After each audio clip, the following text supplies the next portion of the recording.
तो आ गए फिर से। तो तुम्हारे स्कूल के एग्जाम्स जैसे ही खत्म होते हैं ना, तुम्हारे घर वालों का एक ही मोटिव होता है कि इसके सीनियर से पुरानी किताबें लेके इसके मुंह पे मारो। खुश कैसे है हमारा बच्चा। और हाँ, उन किताबों में कवर नहीं होता था, सीधे पेज से ही स्टार्ट होती थी वो किताबें। और किताबों की ऐसी हालत देख के मेरे को कभी कभी लगता था कि हमारे सीनियर लोग सड़क पे बैठ के रगड़ते थे क्या किताबें। और अनवांटेड चैप्टर पहले से ही फटे हुए रहते थे। स्कूल में मैम वाला चैप्टर पढ़ा रही, तुमको चैप्टर ही नहीं मिल रहा है। मैम वो हमारी बुक में पेज नंबर 90 से बढ़े तक है ही नहीं।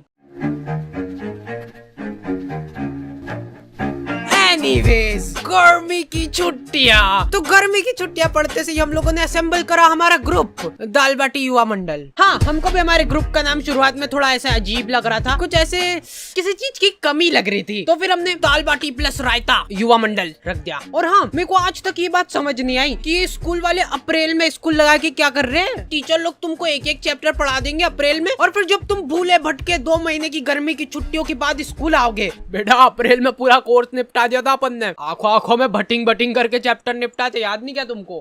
कब? और ये जो गर्मी की छुट्टियों के मजे रहते हैं ना, ये सिर्फ शुरुआत के 5 दिन रहते हैं। उसके बाद तुमको सूझ नहीं पड़ेगी कि करे तो करे क्या। मैं सो के थक जाता था, फिर सो के उठने के बाद मेरे को रेस्ट करना पड़ता था। तो इतनी आलस फैलाने के बाद हम लोगों को ख्याल आया दाल बाटी प्लस रायता युवा मंडल का। अब बात हमारी नहीं रही है, दाल बाटी प्लस रायता युवा मंडल मल्टीप्लाई बाय चूरमा भी कर दे क्या? तो हमारी कॉलोनी में एक बार एक कुत्ते का पिल्ला नाली में गिर गया था। क्या मालूम क्या रो रहा था उसके नाम को। जिन लोगों को नहीं पता है, हमारी कॉलोनी में बहुत ही दयालु लोग रहते थे। ऐसे पूरी कॉलोनी वाले इकट्ठे हो गए नाली के आसपास। वो कुत्ता चिल्लाया जा रहा है और ये लोग हिम्मत नहीं आना, नहीं मर रहा होगा तो मर जाएगा वो कुत्ता ये सुन के। और कुछ बहुत ही ज्यादा मंद बुद्धि लोग, अरे ये बड़ा वाला बटापन ऐसे अंदर फेंकते नाली के अंदर, तो इससे से प्रेशर दबाव बनेगा और वो पिल्ला ऐसे उचक के बाहर आ जाएगा, है कि नहीं? घर जाओ, आप हो गया आपका। और लड़कियां, ओह वाह कितना क्यूट है, मर जाएगा वो। फिर मैंने सोचा कि ये दुनिया बहुत ही मतलबी है, इसलिए मेरे को भी अब मतलबी बनना पड़ेगा, क्योंकि वहाँ पे लड़कियां भी थी। तो मेरे को ऐसा लगा कि अरे मैं ऐसे किसी की जान बचा के एकदम हीरो की क्या बात है, ऐसा कुछ हो जाएगा। अरे आजा। और मैं पूरा ऐसे डायलॉग वगैरह लिख के ले गया था कि पिल्ले को निकाल के ये बोलूंगा, अगर मैं नाली में हाथ डालने से किसी बेजुबान की जान बच रही है तो मैं डालने के लिए तैयार हूँ हाथ नाली में। कोई सुन ही नहीं रहा है। ये डोकरा वो वीडियो रिकॉर्ड करके मेरे को व्हाट्सएप पे भेजा और लिखता है लमाओ हिंदी में लमाओ लिखा है इसने। मेरे को ऐसा लगा था कि जब भी हम लोग ऐसे कॉलोनी में निकलेंगे तो लोग गाना चलाने लग जाएंगे, हीरो। नहीं, कुछ नहीं करा इन लोगों ने, ये लोग कुत्ते को अप्रिशिएट कर रहे हैं। देख मैं बोला था ना, हिम्मत नहीं आ रही तो निकल गया ना तू। देखो यार, कॉलोनी वालों ने मेरे को शाबाशी वगैरह नहीं दी, वो सब ठीक है, लेकिन इनको क्या मालूम क्यों ऐसा लगने लग गया कि मेरे को नाली में हाथ डालने में मजा आते हैं। मेरे पास नाली साफ करने के लिए ऑफर आने लग गए, लेकिन मैंने सारे ऑफर्स को ठुकरा दिया। जी हाँ, तो फिर से आ चुका हूँ मैं, और आज हम लोग बात करने वाले हैं डुओलिंगो के बारे में। मतलब कि जिसके भी 2 लिंग।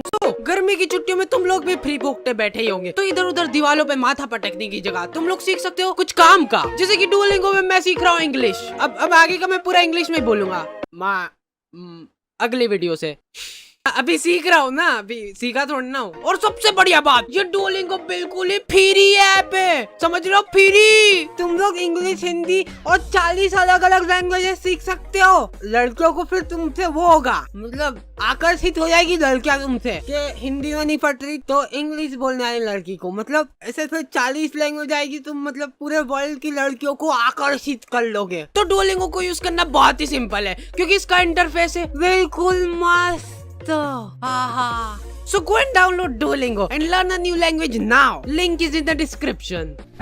फिर हम लोगों ने रोज शाम को क्रिकेट खेलना चालू करा, साइकिल का स्टंप लगा के। लेकिन हम लोग जैसे ही खेलना चालू करते थे ना, ये डोकरा 1 किलो तंबाकू की थैली लेके आता था और इसके घर का गेट खोल के वहीं पे सामने फंसर के बैठ जाता था। और इस डोकरे के आसपास भी बॉल चल जाती थी ना, तो ये हमारी बॉल लेके घर में भग जाता था। अब इस डोकरे के पास ऐसे बॉल तनतनाते हुए जा रही है और ये डोकरा आजा गले मिलना है क्या तुमको बॉल से? ये क्या है, नहीं क्या पोज है? वो प्लास्टिक की बॉल ऐसे चट करके चीटी ना। हमको तो बहुत मजा आ गए थे, वर्थ इट था हमारा खेलना। अरे यार, इनकी तो सांस चल रही है, ये हमारे नहीं क्या? मारे जा रहे डोकरे। खैर अभी तक तो हो गया है मजाक मस्ती चुटकुले वगैरह, लेकिन तुम लोगों ने अभी तक मेरा इमोशनल साइड देखा नहीं है। रुमाल वगैरह रख लेना पास में सेबड़ा पोंछने के लिए। तो एक बार की बात है, एक छोटे से गांव में एक छोटा सा डोकरा रहता था, मतलब हाइट छोटी थी उसकी। उस डोकरे को चूसने का बहुत शौक था, आम चूसने का बहुत शौक था। वो बहुत ही गरीब था, उसके पास आम खरीदने तक के पैसे नहीं थे, इसलिए जो लोग आम खाते थे उनके पास जाके बैठ जाता था और उनको नजर लगाता था। आपको ही खाना आम? 2 मिनट चट निकल जैसे, आम चाहिए इनको। तो वो डोकरे को कभी आम तो नसीब नहीं हुआ, लेकिन वो डोकरा हमेशा आम की गुठलियां समेटा करता था। 1-2 बार तो फालतू में ही लोगों ने उसको कूट दिया, ऐसे ही मजा आते थे लोगों को। फिर धीरे धीरे टाइम गुजरता गया और अचानक एक दिन वो डोकरा मर गया।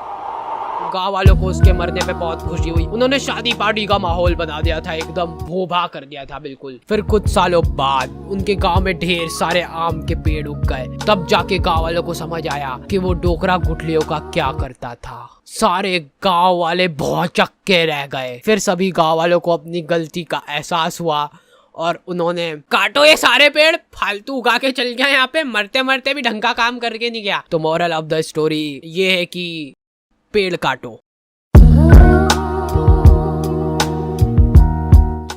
हम लोगों ने सोचा कि फिजिकली तो ठीक है, पर ऐसे मेंटली भी ग्रो करना पड़ेगा अपने आप को। तो हम लोगों ने मेरी अच्छी बढ़िया रिमोट कंट्रोल कार थी, उसको तोड़ के उसकी मोटर निकाली और ये मैं बोल रहा था अपन में बहुत पोटेंशियल है, पर अपने को मालूम नहीं अपने दिमाग की सीमाएं। और हमारे इधर एक टोपेश नाम के आदमी की किराने की दुकान थी, ठीक है। तुम 24 घंटे में से कभी भी इसके दुकान के सामने से निकलो, इसके 2 लफंगे दोस्त और ये तीनों का मुंह चलता ही रहेगा। ये तीनों ही खा के सामान खत्म करते थे इसकी दुकान का। नहीं पर उन भाभी को देखना एक बार, गौर से देखना एक बार, उनमें है कुछ अलग बात है उनके चेहरे में, ऐसे देख के हो जाता है। अरे नहीं मैं बता रहा हूँ, आपने अभी उनको बिना मेकअप के देखा नहीं है, लेकिन नेचुरल ब्यूटी भी तो होती है कुछ चीज। भैया ये एक नीम वाली साबुन की टिक्की दे दो। ये लो हाजिर है। भैया ये तो एक्सपायर्ड हो चुका है, देखो। अरे दीदी ये कंपनी वालों से मिसप्रिंट हो गई होगी, बाकी हमको मालूम है ना अभी नहीं हुआ एक्सपायर। ये लो खुश। नहीं भैया रहने दो। अब ये तीनों अपना पॉइंट प्रूव करने के लिए टंकी के नीचे नहा के बता रहे हैं। देखो दीदी ये झाग बन रहा है बढ़िया। देखो कुछ हो रहा है क्या? हमको कुछ नहीं हो रहा ना। लो ले जाओ, मैं कह रहा हूँ, लो अब ले जाओ। ये वाले एक ही था हमारे पास, बाकी के सारे साबुन ये दोनों खा गए। ओके तो दी एंड हो चुका है। और हाँ, इस बार हम लोग बहुत ही स्पेशल चीज कर रहे हैं जो कि आपने कभी पूरे YouTube में नहीं देखी होगी। ये वीडियो के लिए हम लोग रख रहे हैं लाइक एम, जो कि है 2 लाख लाइक। तो लाइक करके जाओ, इससे YouTube को लगे कि अरे वाह क्या ही वीडियो बना दी इन लोगों ने, और मतलब पैसे। और हाँ आई नो कि ये वीडियो बहुत ही ज्यादा लेट हो गई है, और उसके बाद भी मैंने ये जरासिक वीडियो डाल के होशियारी दिखाई है, क्योंकि गाइस बहुत परेशानी चल रही थी। मैं बहुत ज़्यादा मेहनत कर रहा था दिन रात। मैं बाहर भी नहीं निकला हूँ पिछले 2 महीनों से, क्योंकि मैं वीडियो पे काम कर रहा था। तो तुम लोग फॉलो नहीं करोगे इंस्टाग्राम पे, तो तुमको पता कैसे चलेगा क्या चल रहा है मेरी जिंदगी में। और हाँ, हमारा एक डिस्कॉर्ड सर्वर भी है जहाँ पे हम लोग ऐसे बातचीत करते रहते थोड़े टाइम में आके तुम लोगों से, रेगुलरली।